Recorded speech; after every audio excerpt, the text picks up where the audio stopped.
I have a little thing that I like to do to amuse myself when I'm talking to parents, if I feel comfortable with them. I will very mischievously, at some point in the conversation, if they have more than one child, try to put on a very serious voice and ask them, so which one of your children is your favorite? It always makes them uncomfortable. And then I look very serious and ponderous as I wait for their answer, and then I usually laugh.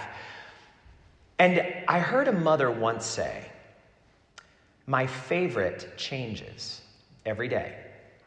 My favorite is whoever needs me the most that day. What a perfect answer that is. And I now see that all the more because of who I have become. On the day I was ordained 7 years ago, I received the greeting Father, which is a beautiful title, but a pretty heavy title. And then, after 2 years of being a second fiddle, an associate pastor in Oneonta, I became a pastor, but not of one parish, of two. And so for my first Christmas here, the staff gave me a gift. And this was the gift that they gave me. A shirt that said, Father of Twins. And I now understand all the better what it means when parents say, my favorite is whoever needs me the most. Being the pastor of two parishes is like being the father of twins. And in that experience, I have to often ask myself, who needs me more today? Who is my more wounded child? And it often changes based on the day. For example, because there's only one of me, I can only live in one of the rectories. That means that because I live in Coxsackie, Ravenna has no priest living on the premises for the first time in over 100 years. That's a big wound for this parish. But Coxsackie has its own wounds too. For example, and some of you who are watching on the live stream and have never been here will be shocked to hear this. The masses that we have are not in a very equitable schedule because of some circumstances beyond our control. Do you know that if you go to church here at St. Patrick's in Ravenna, you have the choice of 4:30 on Saturday or 9:30 on Sunday? Pretty plum times. The best times, actually. Meanwhile, St. Mary's, you have to go at either 7:30 in the morning or 11:30 in the morning.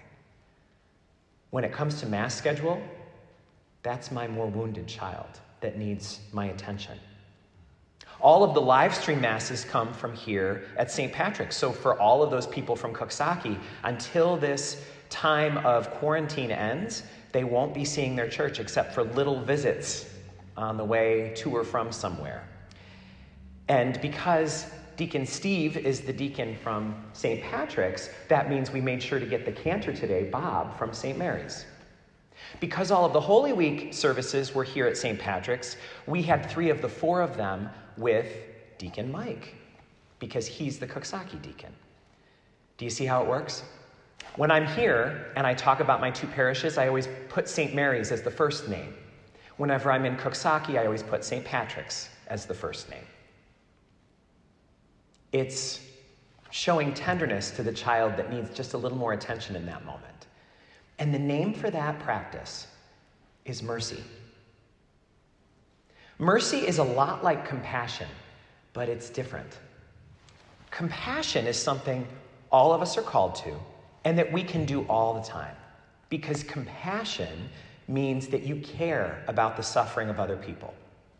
And we care about the suffering of others. Perhaps not in our very best moments, but hopefully all of us are, through our spiritual practices, through our prayer, through our engaging in the sacramental life, we are becoming more and more and more compassionate people who really care about the suffering other people are going through. So while you can always be compassionate, you cannot always be merciful, because mercy always involves having power. Mercy involves power. Have you ever thought about that before? I'll give you an example that will illustrate it. Let's say there is a car that is going 45 miles an hour in a 30 mile an hour zone. And so on come the lights, and the officer pulls the car over. And as the officer walks up alongside the car, there inside is a mother with 2 children strapped into car seats, screaming their lungs off. And the officer walks up to this mother, whose face looks bewildered, tears in her eyes, and says this, "Ma'am, looks like you got to get those kids home. You have a good night."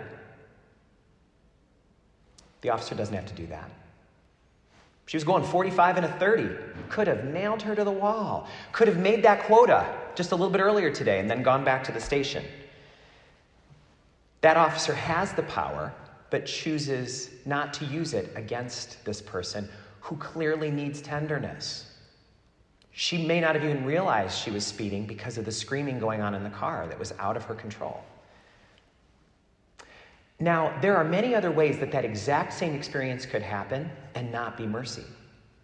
Go back to the beginning of that story. The officer pulls over this person, and while walking up along the side of the car, on the back passenger window, right up in the field of vision, is a little decal that says, "I gave to the policeman's ball for 2019. And the officer says, "You can go." That's not mercy. That's politics. That's, "Thanks for scratching my back. Here's a scratch for your back." That's not mercy. Do you see the intention is what changes what makes it mercy?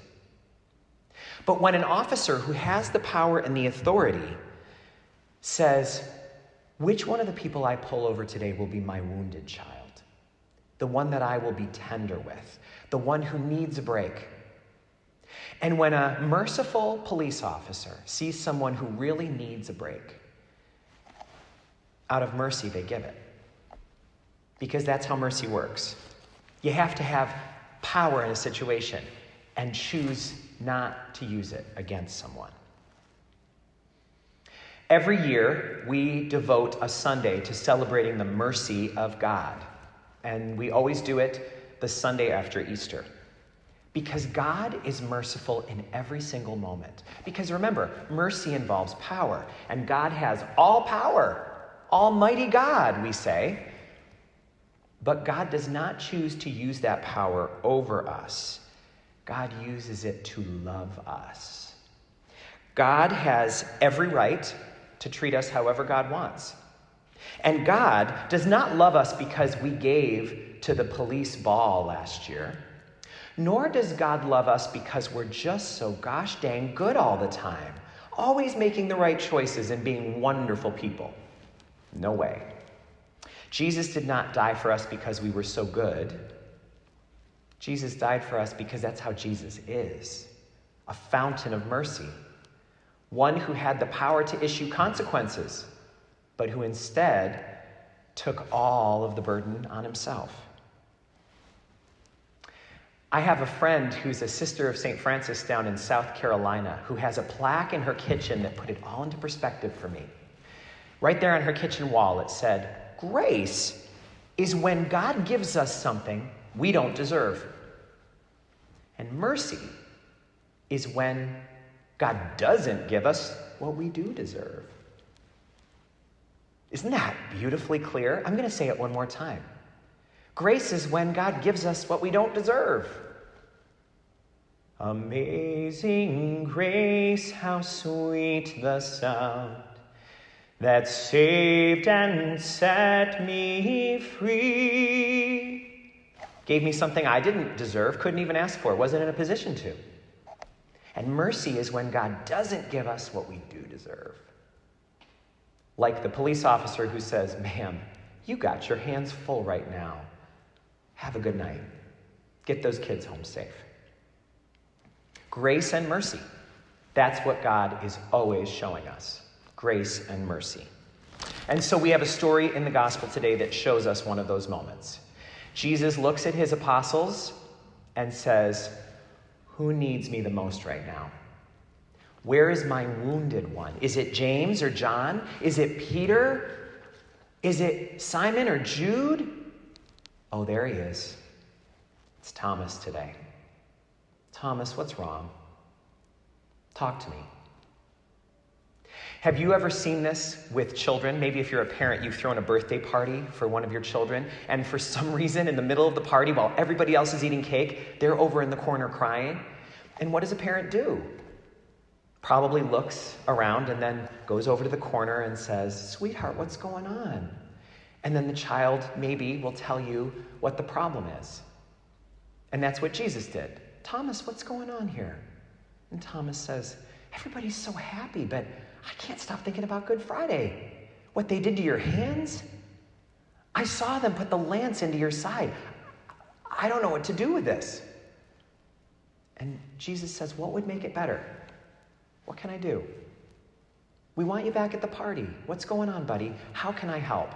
And Thomas goes, "Well, maybe if I put my finger in the nail marks, maybe if I could put my hand right there in the spot where I'm so traumatized by what I saw, maybe I could start to believe." And Jesus looks at him with mercy and says, "Well, then that's exactly what we're going to do. Put your finger right here. Put your hand right here. Believe." And then Thomas gets to go back to the party. Mercy heals. Mercy is when you use the power that you have, not against somebody, but for their good. There are lots of ways that people have been merciful in the past few weeks. We have a couple of pews filled with rolls of toilet paper here in church, right in the back, right by the entrance. That's because people who have more toilet paper than they need right now have put their trust in God and have shown mercy to those who have none. We've got people writing notes to homebound friends from our parish. Oftentimes they don't know them. They've never met them. They may have a guess of which person that is. Maybe it's the lady who goes to the 4:30 or that gentleman who sits alone at the 7:30. But they write them a note because they know that their isolation must be terrible. There are people praying for those who can't be visited. We've got people praying, keeping vigil for all of those residents and staff of the Pines and Catskill, the nursing home that we take special care of as parishes, and they're having a COVID-19 outbreak there. We're trying to surround that place and fill it with love, even though we can't enter. You know, mercy is when you're at Colony Center, a big shopping area not far from here, and one of those folks is standing on the median at the stoplight with one of those cardboard signs with a story that you just probably don't believe. And you know, you have every right to roll down your window and say to them, "Hey, supermarkets are hiring. Get out there. Why are you standing here?" But you don't do that. You don't say, "What are you, on drugs?" Instead, you reach into your pocket and you get $1 and you hand it to them with a smile because you've got the dollar to give and they don't. And so you show them mercy. That's happening for our parishes right now. Do you know how many people have reached out to us in the past few weeks? People we don't know who have said, "I watch your live stream, and I really love that you're trying so hard to reach out to people during this time, and we really need it." And so I received mail from someone in Clifton Park this week, and someone in Oneonta, and someone in Delaware County. But guess who else we've received mail from? People in Virginia, people in Florida, someone in California, someone in Utah, people watching us, sending money from multiple states. Every single one of those people could say, "Do you know how many people are out of work? Do you know what just happened to my retirement portfolio? Sorry, St. Patrick's. Sorry, St. Mary's. Good luck. We're all having it hard." But they didn't. They said, "You know what?